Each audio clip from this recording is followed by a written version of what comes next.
Hello, welcome to the next A-level lesson from the conscientious biologist, Ben Gallagher. This one is DNA replication, which is semi-conservative replication in DNA. This one follows on directly from the previous video that looked at the biochemistry of DNA and the structure of DNA. Now, it's really important that you've watched that previous video, or this one isn't going to make much sense. So if you've just stumbled across this one, you're not entirely confident in the structure of DNA, go back and have a quick watch of that one before you start on this one. As always, please do subscribe to my YouTube channel if you haven't done so already, and do have a look at all the material that I put on my Facebook and Instagram accounts. Thank you. Right, so this isn't really a recap of the last video. It's purely to put this DNA replication in context. So if we're looking at the DNA double strand, DNA is made of these monomer units called nucleotides, which have a deoxyribose pentose sugar in the middle, a phosphate group over there at the top, and a nitrogenous base closer to me here. And the nitrogenous bases, you should remember, this one's thymine, the T, but there's adenine, thymine, cytosine, and guanine. So make sure you know that from the last video. If we shrink that down, I'm just going to bring up another one just above me here. So this is a cytosine nucleotide here. But if I put that cytosine there, if that's going to be the start of a DNA strand, and the next nucleotide, let's say, is also a cytosine, I need to bond those two together by putting in a phosphodiester covalent bond. Again, go back to the last video if you're not sure about that. That's how you start to link them together. So you can put that together in a long chain to carry the code that you want. Now remember that DNA has a direction. So this end closest to us is the 5' end, because it's where the 5th carbon would be at that end. The far end down there is the 3' end. So when you're putting in the second strand, which forms by complementary base pairing, adenine to thymine, cytosine to guanine, it forms in the opposite direction coming towards me, 5' way over there, the 3' closest to here, because it's anti-parallel. Remember, it's phosphodiester covalent bonds between the nucleotides in the chain, but between the complementary base pairs, those are hydrogen bonds. So this is a DNA double strand. Now, if a cell is going to double, if it's going to go from being one cell, grow and get bigger, and divide to become 2 cells, each one of these 2 new cells needs a full set of DNA. So strands like this one need to be copied up if each new cell is going to have a full copy of it. So that happens, or the process starts off, so we'll change the title now to DNA replication. It starts off with this enzyme, DNA helicase. Now what DNA helicase does is it starts to move straight into the end here between those complementary base pairs. So it moves on down. Now, as it moves down, the 2 strands are going to separate from each other because the helicase kind of bites through the hydrogen bonds between the base pairs. So we get this. Okay, that opens up, separates the strands. That said that it's unzipped, just like a zip on a jacket, that you unzip it. So helicase is kind of doing the unzipping. What we've then got is another enzyme that comes along. This is called DNA polymerase. Now, DNA polymerase is going to look at this base closest to me. It can see that that's a guanine, so it knows it needs to add a cytosine to that. So it's going to put a cytosine in place, hydrogen bonded to that guanine. It's going to build the first one. Now, if you look, that cytosine there matches the cytosine that was on the original strand up there as the start. So this DNA polymerase now just does that, working down the line, adding the complementary base to each one that it comes to, phosphodiester covalent bonding them together as it goes, to start to build this strand as it moves in. Now have a look, this strand that's just been built is identical to the start of the strand that's up there, to the original one. So we're starting to make a copy here. Now there's a problem when it comes to copying that strand way at the top there. This one closest to us, not a problem, look, because the DNA polymerase just heads in, follows the helicase, because it's building this strand from 5' to 3', which is the correct direction for DNA to be built in. But think that strand at the top, because it's anti-parallel, the polymerase that's going to build that has got to go in the opposite direction and has got to head away. It's still building that strand, but that new strand there, the 5' there, the 3' there, so it's going in that direction. So the issue here is on this closest strand, which is called the leading strand. That's only a term that you use while it's replicating, okay? You still use coding strand and template strand from the previous video normally.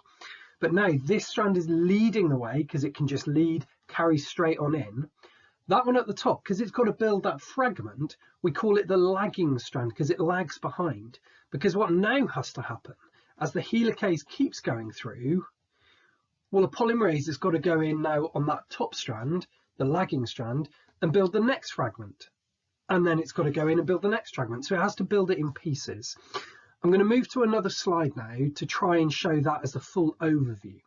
But it's really important that you understand this screen and this concept of what's going on, because this is kind of the detail of what's happening, linking it to the actual biochemical structure of the DNA.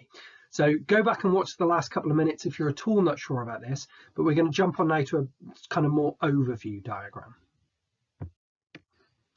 So if I pull up over the far side, let's say that's my single chromosome there, okay? So those two blue lines, each of those is representing the DNA strand. You can see that I've marked the 5' to 3' and opposite on the other one. So that, all I've done is take the double strand from the first slide and I've just turned it on its side just so I can fit it in more easily. But that's a single chromosome, one double strand of DNA there. Okay, now from the last picture, you'll remember that the first thing that happens is that the DNA helicase unzips the double strand by separating hydrogen bonds between complementary base pairs, forming a replication fork. In other words, it does this. Okay, so that is what you saw on the last diagram, just tipped on its side. That fork structure is called a replication fork. Now on this slide, you should notice as well in what I'm writing up here, I've put some of it in purple. Those are the absolutely essential key terms that you must get into your answers when you're describing this. It really frustrates me, and I know if it frustrates all teachers and examiners, when you're marking kids' tests and they give an answer that's correct but doesn't include any details. So for example, you could describe what's happened over there as the DNA strand splits apart into two. Correct, that is what happens. But it contains 0 key terms. It doesn't mention helicase. It doesn't say about breaking hydrogen bonds. It doesn't say complementary base pairs. It doesn't use replication fork. The more detail you get into your answers, the better your marks will be. Okay, so think about this. All the purple terms that are going to come up are all words that you must use in your answers. More detail equals more marks. Okay, so we've got this replication fork. We know that was done by DNA helicase. The next thing that happens is DNA polymerase constructs new strands, 5' to 3' on the leading strand by complementary base pairing. So that's the one over there, look, there's DNA polymerase, it moves down the strand, it builds that bit there, okay? We know that on the other strand, because it's anti-parallel, because it's 5' to 3' in the other direction, the second piece is made in the opposite direction, which means it has to be built in these fragments. You build that first fragment first. What can then happen is helicase can continue to move down, separate the whole strand. There's helicase just popped out the bottom there, you can see it, okay? It keeps on doing it. Now for the leading strand, not a problem. The polymerase can just go straight down, build the whole strand. But the issue we've got now is we built that first fragment, but now, as more is exposed by helicase, the polymerase has to come in and build the next fragment next to it. And of course, the next fragment and the next fragment as more is opened up. Now, the problem is you don't want multiple fragments of new strand being built. New strand, by the way, are the orange strands, blue strand being the original strands on there. That should be obvious on the diagram. So what you now need is a third enzyme to get involved.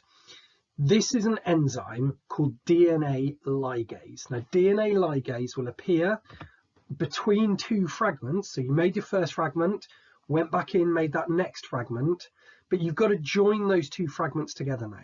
DNA ligase does that by creating a new phosphodiester covalent bond just to link those fragments. Now, if it does that all the way down that strand, you're going to turn that closest orange strand, the one that was built on the lagging strand, into a complete strand. So what you'll end up with is two identical copies of the original blue strand from the far side.